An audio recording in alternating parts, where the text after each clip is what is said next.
Sa ngalan ng Ama at ng Anak at ng Espiritu Santo, Amen. ang pagpapala ng ating Panginoong Hesus Kristo, ang pag-ibig ng Diyos Ama, at ang makikipagkaisa ng Espiritu Santo, naway sumainyong lahat. At sumaiyo rin.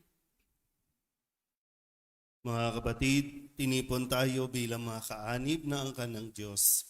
Kaya dumulog tayo sa maawaing Panginoong nagpapatawad ng lubos. Sinugong tagapagpagaling sa mga nagsisisi, Panginoon, kaawaan mo kami. Panginoon, kaawaan mo kami. Dumating na tagapaganyayang mga makasalanay magsisi, Kristo, kaawaan mo kami. Kristo, kaawaan mo kami. Nakaluklok ka sa kanan ng Diyos Ama para ipamagitan kami. Panginoon, kaawaan mo kami. Panginoon, kaawaan mo kami. Kaawaan tayo na makapangyarihang Diyos, patawarin tayo sa ating mga kasalanan at patnubayan tayo sa buhay na walang hanggan. Amen. Manalangin tayo. Ama naming makapangyarihan, para sa nananalig, ikaw ay buhay. Para sa mga nagpapakumbaba, ikaw ang kadakilaan. Para sa mga banal, ikaw ang kapalaran. Paunlakan mo ang aming mga pagluhog upang ang mga nananabik sa mga ipinangako mong kaloob ay laging magkamit ng iyong kasaganaang lubos sa pamamagitan ni Hesus Kristo kasama ng Espiritu Santo magpasawalang hanggan. Amen. Maupo po ang lahat.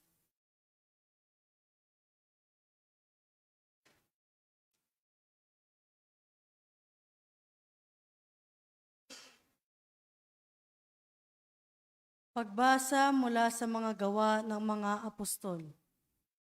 Noong mga araw na iyon, lumalago at lumalaganap ang salita ng Diyos. Sina Bernabe at Saulo ay bumalik buhat sa Jerusalem nang maganap na nila ang kanilang tungkulin. At isinama si Juan na tinatawag nilang Marcos. May mga propeta at mga guro sa simbahan sa Antioquia. Kabilang dito sina Bernabe, Simeon na tinaguriang Negro, Lucio na taga Cirene, Saulo at Manaen, kababata ng tetrarkang si Herodes. Samantalang sila'y nag-aayuno at sumasamba sa Panginoon. Sinabi sa kanila ng Espiritu Santo, ibukod ninyo sina Bernabe at Saulo. Sila'y hinirang ko para sa tanging gawaing inilaan ko sa kanila. Pagkatapos nilang mag-ayuno at manalangin, ipinatong nila sa dalawa ang kanilang mga kamay at sila'y pinayaon. Kaya't bumaba sa Seleucia sina Bernabe at Saulo, na sinugo ng Espiritu Santo, at buhat dooy naglayag patungong Chipre. Nang dumating sila sa Salamina, ipinahayag nila ang salita ng Diyos sa mga sinagoga ng mga Judyo roon. Kasama nila si Juan Marcos bilang katulong. Ang salita ng Diyos. Salamat sa Diyos. Salmong tugunan ang ating pong itutugon. Naway magpuri sa iyo ang lahat ng mga tao. Tayo pong lahat. Naway magpuri sa iyo ang lahat ng mga tao. O Diyos, pagpalaing kami't kahabagan. Kami, Panginooy, iyong kaawaan, upang sa daigdig mabatid ng lahat, ang iyong kalooban at ang pagliligtas. Tugon, Naway magpuri sa iyo ang lahat ng mga tao. naway purihin ka ng mga nilikha, pagkat matuwid kang humatol sa madla. Ikaw ang patnubay ng lahat ng bansa. Tugon, Naway magpuri sa iyo ang lahat ng mga bansa. purihin ka nawa ng lahat ng tao. Purihin ka nila sa lahat ng dako. Ang lahat sa amin iyong pinagpala. Naway igalang ka ng lahat ng bansa. Tugon, Naway magpuri sa iyo ang lahat ng mga tao. Tumayo po ang lahat.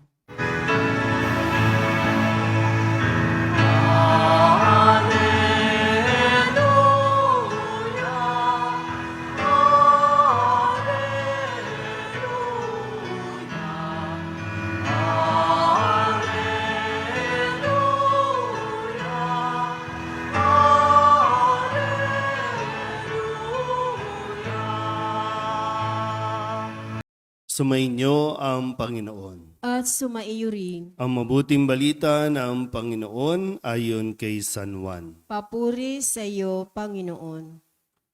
Noong panahong iyon, malakas na sinabi ni Jesus, "Ang nananalig sa akin ay hindi lamang sa akin nananalig, kundi pati sa nagsugo sa akin.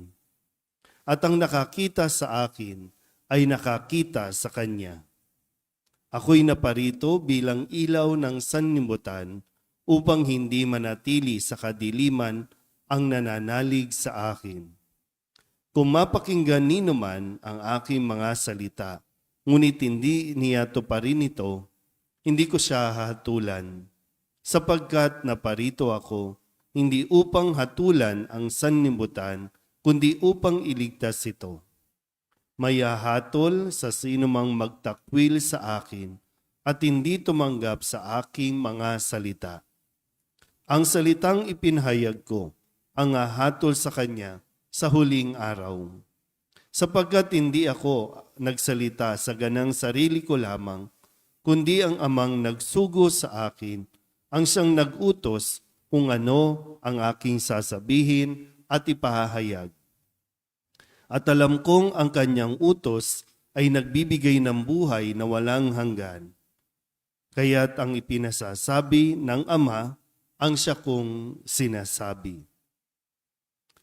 Ang mabuting balita ng Panginoon. Pinupuri ka namin, Panginoong Hesukristo. Isang mapagpalang umaga po sa inyong lahat. Ngayon po ay Miyerkules sa ika-4 na linggo ng Pasko ng Pagkabuhay. Maganda po itong mga salita na ibinigay sa atin bilang sagot din kung sakaling tayo po ay nakakapag-isip o na may mga tanong sa ating isipan na tayo ba ay kayang parusahan ng Diyos sa nangyayari sa buhay natin? Tayo ba ay pinababayaan ng Diyos sa mga nararanasan nating paghihirap? Dito sa karanasan natin, dito sa ating parokya, 3 beses magkakasunod, may mga nasunugan, nasusunog ang mga lugar. Bakit ba nagkakasunog?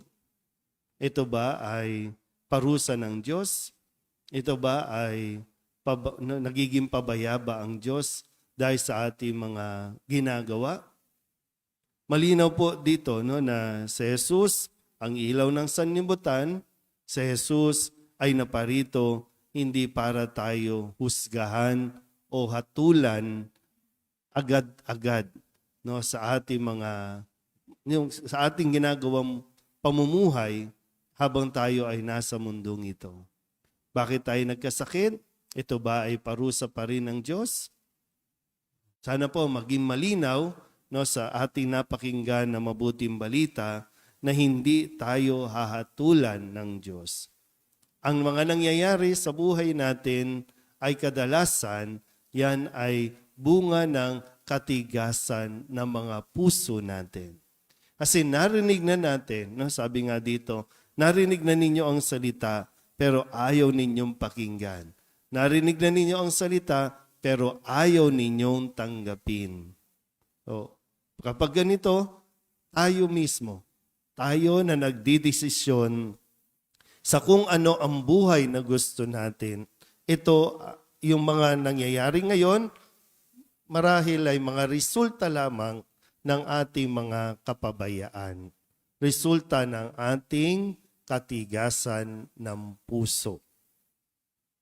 Ang tanging hangad ni Jesus ay ang tayo ay maligtas. Narinig na natin ito. Ipinapahayag. Nakabukas sa mga trompa sa paligid ng simbahan.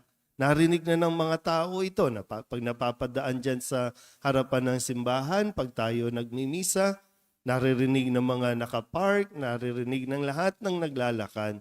Pero sadyang mas pinipili natin ang dedmahin ang mga salita ni Jesus. Pero kahit ganon, kahit ganon ang ginagawa natin kay Jesus, hindi pa rin ito dahilan para tayo parusahan ng Diyos. Malinaw po ba? Hindi nagpaparusa ang Diyos. Lagi nga siyang magbibigay ng pagkakataon. Lagi pa rin mayroong pag-asa sa bawat desisyon na ginagawa natin. Kung magkamali man tayo, kinabukasan ay panibagong araw, panibagong pag-asa ang kanyang ipagkakaloob sa atin. Ayun lang, no? Sana mas makita natin yung bahaging ito. Hindi magiging kabawasan at hindi kawalan kay Jesus yung hindi natin siya tanggapin. Malaking kawalan sa buhay natin kapag tayo ay patuloy na nagmamatigas na hindi siya kilalanin o hindi siya tanggapin. Amen?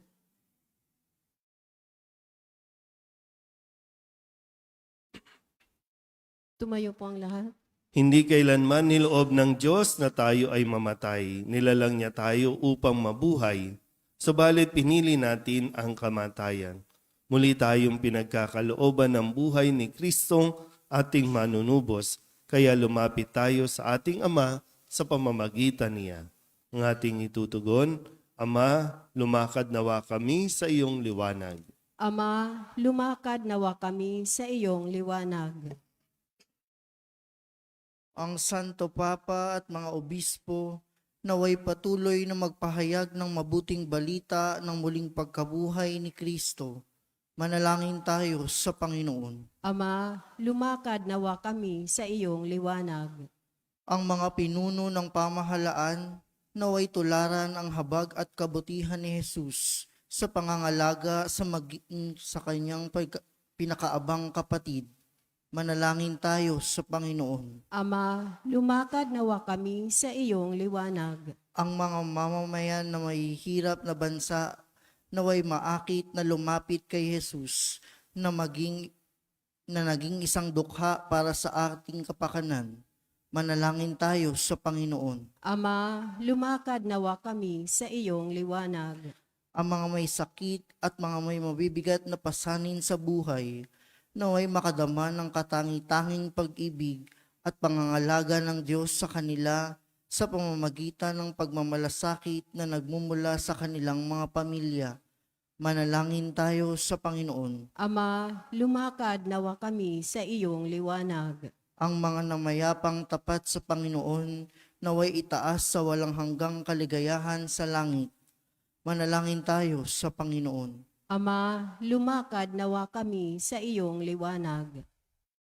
Idulog din natin sa Panginoon ang ating mga personal na kahilingan at mga panalangin para sa ating mga pamilya. Kasama din ang mga kahilingan ng mga nanonood sa online.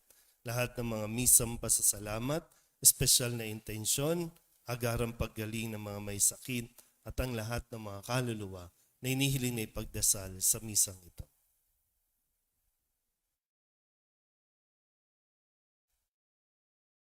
Ang lahat ng ito inihiling namin sa ngalan ni Kristong aming Panginoon. Amen.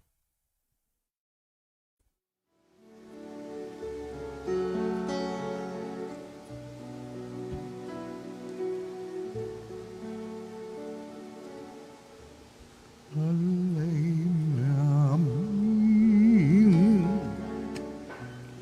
aming buhay,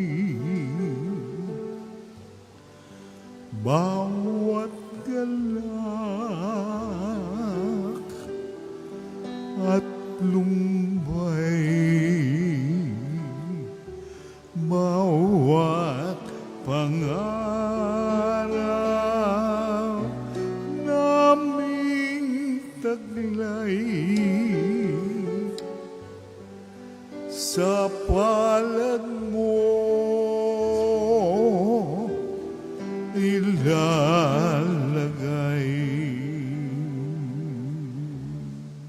Manalangin kayo mga kapatid upang paghahain natin ay kalugdahan ng Diyos sa mga makapangyarihan. Tanggapin nawa ng Panginoon itong paghahain sa iyong mga kamay sa kapurihan niya at karangalan sa ating kapakinabangan at sa buong sambayanan niyang banal.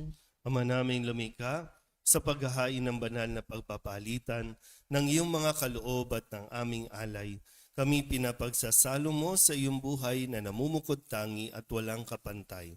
Ipagkaloob mo ang aming pakikinabang sa iyong pakikisamang aming maaasahan ay siya ring umiral sa aming pamumuhay araw-araw sa pamamagitan ni Yesu Kristo kasama ng Espiritu Santo magpasawalang hanggan. Amen. Sumainyo ang Panginoon. At sumaiyo rin. Itaas sa Diyos ang inyong puso at diwa. Itinaas na namin sa Panginoon. Pasalamatan natin ang Panginoong ating Diyos. Marapat na siya ay pasalamatan. Ama naming makapangyarihan, tunay ngang marapat na ikaw ay aming pasalamatan. Ngayong ipinagdiriwang ang paghahain ng Mesiyas, ang maamong tupa na tumubos sa aming lahat. Siya'y talagang maaasahan at ang katapatan niya sa pananagutan ay siyang bumago sa dating pamumuhay sa sangkatauhang namihasa sa pagkasalawahan. Ang dangal ng tao ay ganap na itinampok upang mamana namin sa pakikipagkapatid kay Jesus. Kaya kaysa ng mga anghel ng sisiawit ng papuri sa iyo na walang humpay sa kalangitan, kami nagbubunyi sa iyong kadakilaan.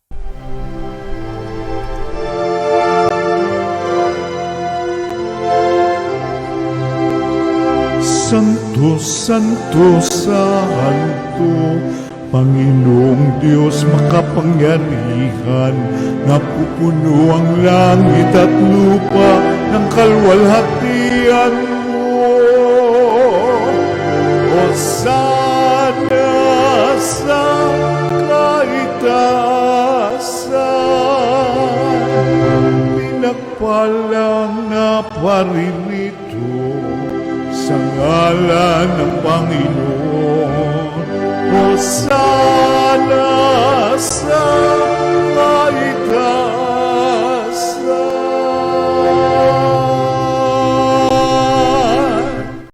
Ama naming banal, ikaw ang bukal ng tanang kabanalan, kaya't sa pamamagitan ng iyong Espiritu, gawin mong banal ang kaloob na ito upang para sa aming maging katawan at dugo ng aming Panginoong Hesu Kristo. Bago niya pinagtiis ang kusang loob na maging handog, hinawakan niya ang tinapay, pinasalamatan kaniya, pinaghati-hati niya iyon, iniabot sa kanyang mga alagad at sinabi, tanggapin ninyong lahat ito at kanin, ito ang aking katawan na ihahandog para sa inyo.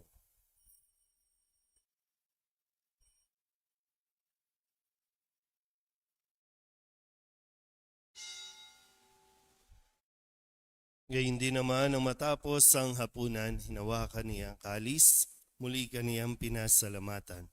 Iniabot niya ang kalis sa kanyang mga alagad at sinabi, tanggapin ninyong lahat ito at inumin. Ito ang kalis ng aking dugo, ng bago at walang hanggang tipan, ang aking dugo na ibubuhos para sa inyo at para sa lahat sa pagpapatawad ng mga kasalanan. Gawin ninyo ito sa pag-alaala sa akin.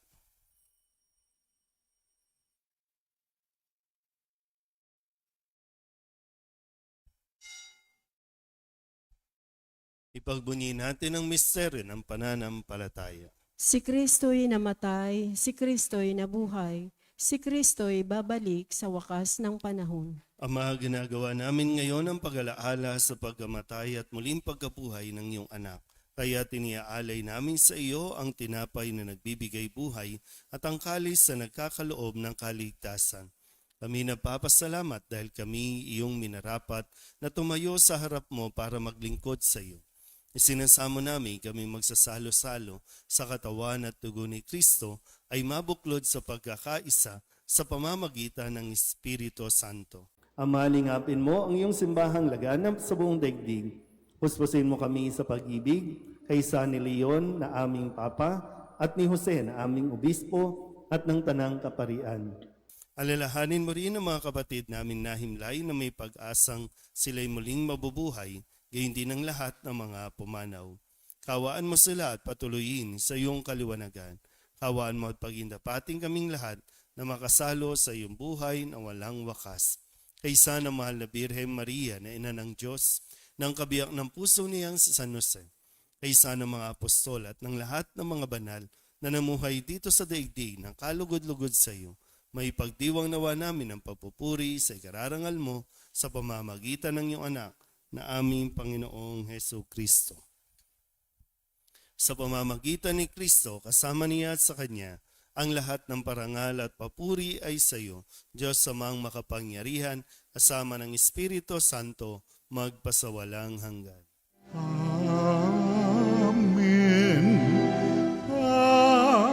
Amen. Amen. Amen.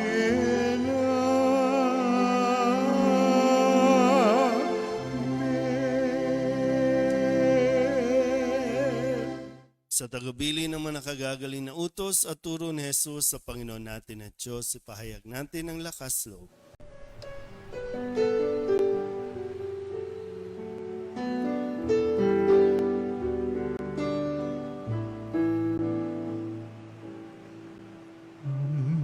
Namin sumasalangit ka, sambahin ang ngalan mo, mapasa amin ang kaharian mo, sundin ang loob mo.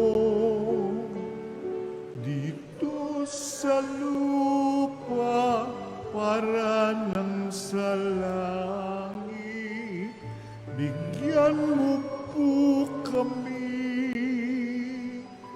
ngayon ng aming kakanin sa araw-araw at patawarin mo kami sa aming mga sala para ng pagpapatawan namin sa nagkakasala sa amin. At huwag mo kaming ipagdulot sa tukso, at yadya mo kami sa lahat ng masama. Hinihiling namin kami iadya sa lahat ng masama, pagkalooban ng kapayapaan araw-araw, iligtas sa kasalanan at ilayo sa lahat ng kapahamakan, samantalang aming pinananabikan ang dakilang araw ng pagpapahayag ng tagapagligtas naming si Hesu Kristo. Sapagkat iyo ang kaharian at ang kapangyarihan at ang kapurihan magpakailanman. Amen. Panginoong Hesu Kristo, sinabi mo sa iyong mga apostol, kapayapaan ang iniiwan ko sa inyo, ang aking kapayapaan ang binibigay ko sa inyo. Tunghayan mo ang aming pananampalataya at huwag ang aming mga pagkakasala. Pagkalooban mo kami ng kapayapaan at pagkakaisa ayon sa iyong kalooban, kasama ng Espiritu Santo, magpasawalang hanggan. Amen. Ang kapayapaan ng Panginoon ay laging sumainyo. At sumaiyo rin. Magbigayan po tayo ng kapayapaan sa isa't isa.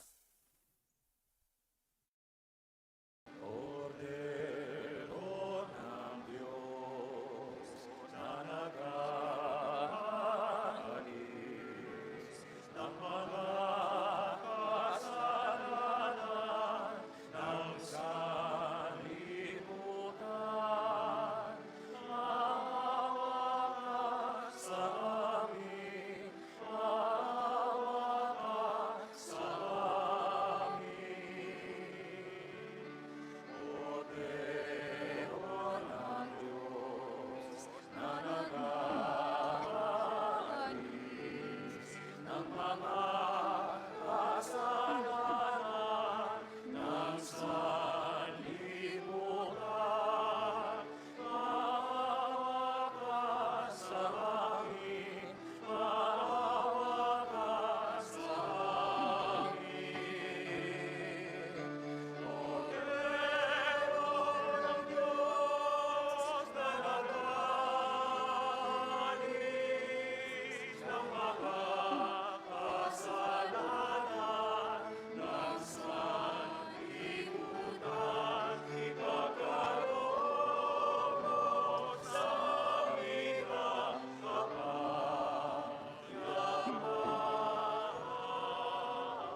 Ito ang kordero ng Diyos. Ito ang nag-aalis ng kasalanan ng sanlibutan. Mapalad ang mga inaanyayahan sa kanyang piging. Panginoon, hindi ako karapat-dapat na magpatuloy sa iyo, ngunit sa isang salita mo lamang ay gagaling na ako. Katawan ni Kristo. Amen.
Manalangin tayo.